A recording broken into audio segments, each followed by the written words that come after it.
Hi team! Today I would like to talk about preservation of vegan foods at home. Fruit, vegetables, fruit and juices, um, vegan meats, vegan cheeses, and dried stuff also. I really want to show you that mango first. It tastes amazing. They're so big and so sweet inside. I got 3 of them for €4. That's the deal I'm getting here in this area. It's incredible. Straight from Spain. Okay, so how to preserve fruit? Well, first you have to learn how to let fruit ripen properly, because climacteric fruits still get ripened after they've been harvested, while non-climacteric foods don't. Instead, they're going to rot away, sadly. So, if you have fruit that's not completely ripe, you should let them at room temperature get ripe together and let them alone. Don't bruise them and just wait. And what happens if you have too many bananas, mangoes, peaches, etc.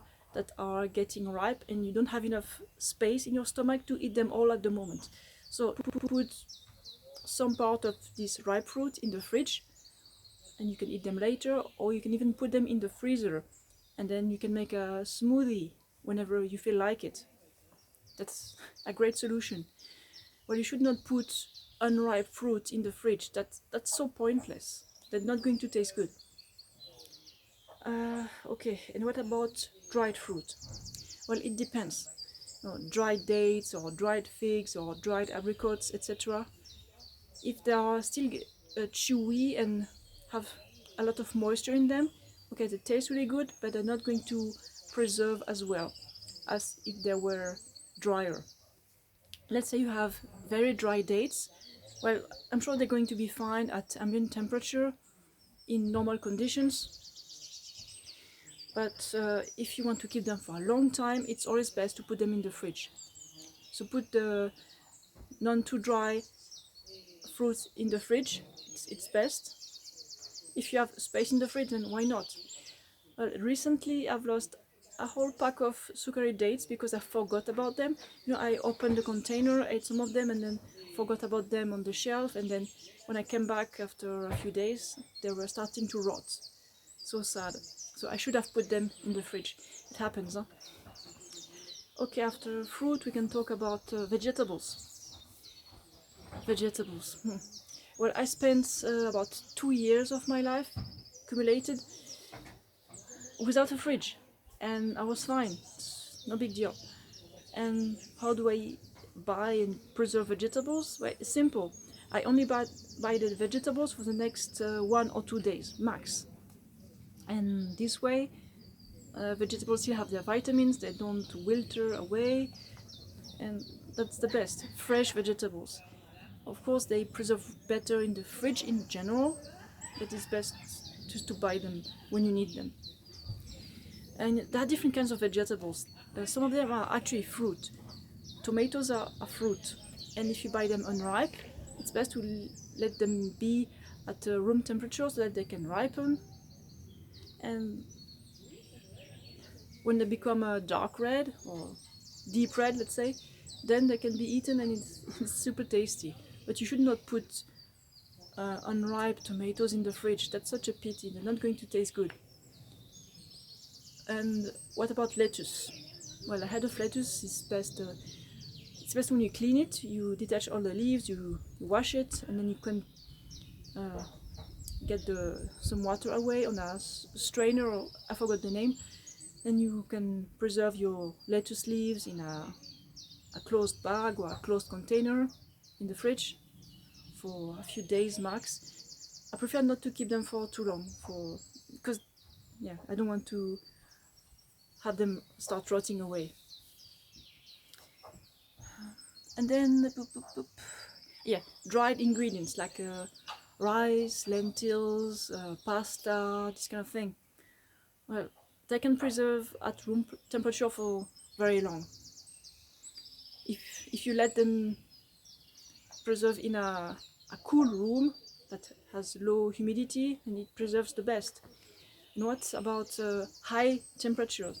climate with really high temperatures. Well, it's best to have a cellar, and then you put this dry stuff in the cellar in a cool temperature with low humidity.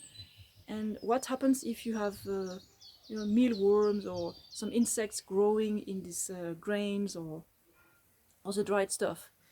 Well, in that case, have you tried putting your grains, etc., in jars, in glass jars? It helps, huh? Because insects cannot go through glass. And if it's not enough, then you can preserve them in the fridge, I guess. Well, because insects can go through the plastic when it's very thin, but they cannot go through the glass. And then, boop, boop. I talked about dried fruit already, and it's time to talk about vegan meats and vegan cheese.